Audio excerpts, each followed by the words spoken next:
wal mursalin wa ala alihi wa sahbihi ajma'in, amma ba'd. Puji syukur marilah kita panjatkan atas kehadirat Allah Subhanahu wa taala yang telah memberikan berbagai kenikmatan kepada kita, sehingga pada siang hari ini kita bisa menghidup udara segar tanpa suatu halangan apapun. Sholawat serta salam marilah kita berikan kepada panutan dan junjungan kita, yaitu baginda Nabi besar Muhammad Sallallahu Alaihi Wasallam. Para sahabat TPQ dimanapun Anda berada saat ini, di sini saya akan membantu sedikit tata cara pengisian EMIS tahun 2024. EMIS adalah sistem pendataan pendidikan yang dikelola oleh Kemenag. EMIS digunakan untuk mengelola data pendidikan Islam seperti data madrasah, data pondok pesantren, pendidikan tinggi Islam, dan pendidikan agama Islam. Di dalam pengisian EMIS kalian harus masuk ke dalam aplikasi EMIS ya. Langsung saja saya akan menjelaskan tata cara untuk pengisian EMIS adalah sebagai berikut. Kalian langsung masuk ke aplikasi EMIS, kalian bisa ketik EMIS Kemenag. Nah, di dalam tampilan pertama kalian itu diminta untuk mengisi email serta password yang sudah didaftarkan tentunya. Untuk email dan password kalian isi, setelah benar kalian langsung login. Di dalam tampilan pertama itu akan muncul operator TPQ ya. Operator di sini yaitu operator yang menjalankan dalam pengisian data EMIS. Nanti di situ ada muncul pengumuman. Kemudian di bawahnya itu ada ruangan, selanjutnya ada santri, dan yang terakhir itu ada ustadz. Di pojok sebelah kiri itu ada strip 3, kalian klik aja. Di situ ada data-data atau menu-menu yang harus diisi. Yang pertama misalnya itu kelembagaan. Kelembagaan di sini itu meliputi profil ya, profil dari TPQ kalian masing-masing.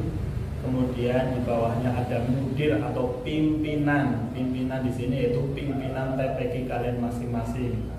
Di bawahnya lagi setelah menu kelembagaan kalian klik aja sarana dan prasarana.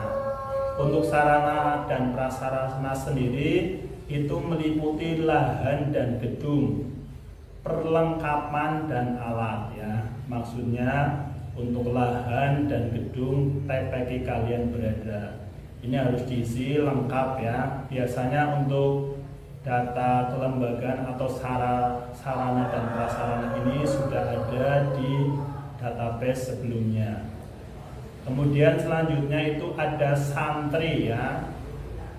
Di sini untuk santri itu ada 2 submenu. Yang pertama itu ada daftar santri, di bawahnya itu ada akademik. Nah, di sini kalian harus hati-hati dalam pengisian daftar santri. Kalian itu harus menyiapkan kakak ya, karena kakak ini sangat penting dalam pengisian data orang tua, data santri, tempat tinggal, dan lain sebagainya.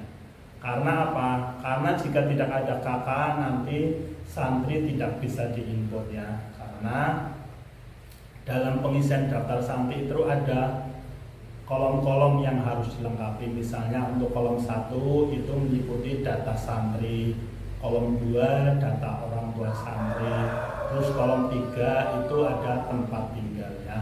Itu dari kolom 1, 2, dan 3 itu harus berkesinambungan atau berkelanjutan. Misalnya kolom 1 belum lengkap, sudah loncat ke kolom 2. Nah itu tidak bisa ya. Jadi untuk daftar santri ini kalian itu harus lebih teliti ya. Salah satu aja itu akan menyebabkan langkah selanjutnya itu tidak bisa ya. data santri sudah, terus akademik ya. Untuk akademik ini kalian itu ada pilihan ya, kenaikan kelas, kelulusan, daftar. Untuk kolom ini tidak begitu itu ya, tidak begitu berpengaruh ya untuk langkah-langkah selanjutnya. Setelah kalian mengisi daftar santri dengan lengkap, di situ nanti akan muncul centang hijau ya. Kalau centang hijau itu menandakan bahwa dalam pengisian data santri itu sudah benar. Setelah daftar santri sudah benar, lanjut ke menu selanjutnya yaitu daftar ustadz. Daftar ustadz di sini yaitu ustadz yang mengajar di TPQ kalian masing-masing ya. Dalam pengisian daftar ustadz maksudnya itu juga harus benar ya, karena ini akan mempengaruhi langkah selanjutnya. Untuk ustadz ini itu biasanya mengaku atau mengajar rombongan belajar, misalnya kelas 1, kelas 2, dan kelas 3 dan seterusnya. Itu dari ustadz itu mengajar beberapa santri untuk membentuk kelompok-kelompok rombongan belajar ya. Setelah daftar ustadz sudah lengkap, itu dari kolom-kolom sebelahnya itu menandakan warna centang hijau, itu menandakan sudah lengkap. Langsung ke menu selanjutnya yaitu rombongan belajar. Seperti yang sudah saya jelaskan tadi itu di atas, rombongan belajar ini yaitu kelompok belajar di mana santri-santri yang ada di TPQ itu dikelompokkan menjadi beberapa kelompok. Jadi dalam pengajaran ustadz itu akan lebih mudah. Misalnya dalam satu TPQ itu ada campuran ya, usia 1 sampai dengan 5 tahun, maksudnya usia misalnya ada yang 1 tahun itu sampai 5 tahun dikelompokkan menjadi kelompok A atau kelas A. Umur 6 tahun sampai 10 tahun dimasukkan dalam kelompok B. Nah, itu namanya kelompok belajar atau rombel ya, rombongan belajar. Selanjutnya setelah rombongan belajar, di situ ada kolom selanjutnya yaitu monitoring. Monitoring ini fungsinya untuk memonitor data-data yang sudah kalian isi di atas. Misalnya ya, dari tadi yang kelembagaan itu sudah benar atau belum, kalian bisa cek di monitoring. Kalau misalnya sudah hijau berarti itu sudah berhasil dalam penginputan data-datanya.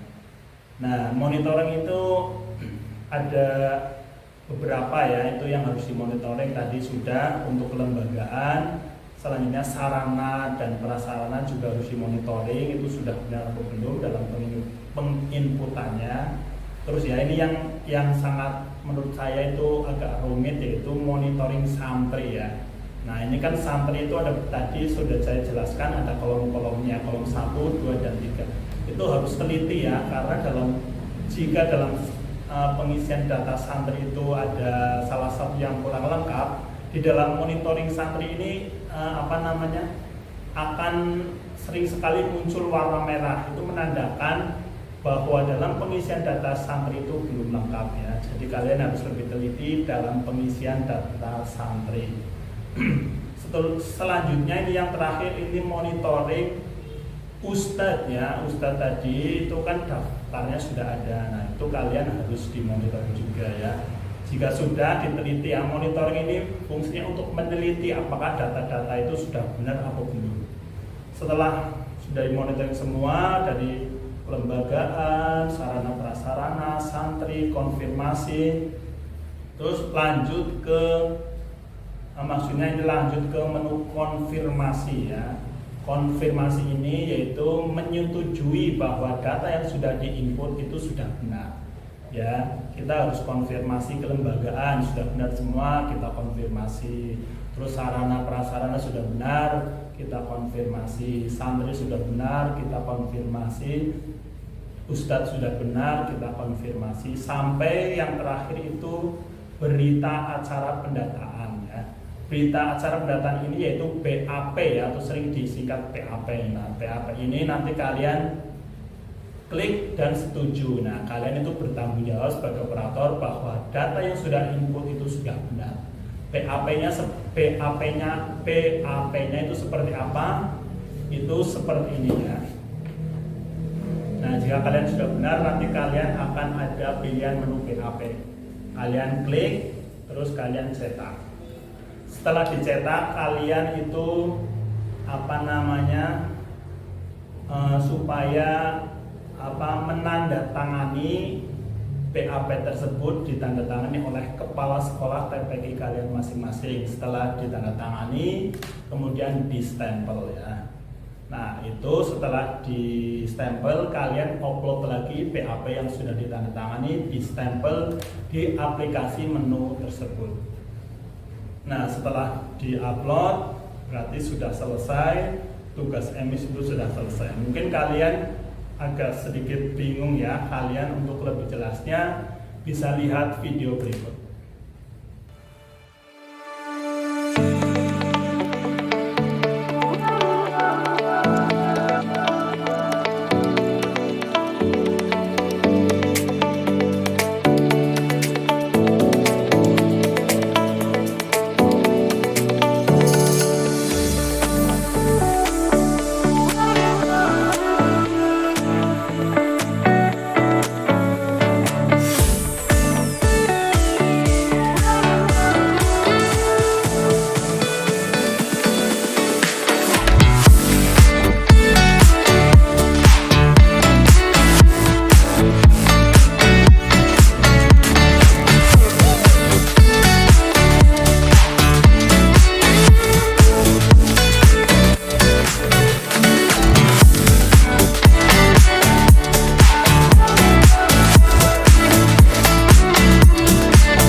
data pengisian EMIS tahun 2024.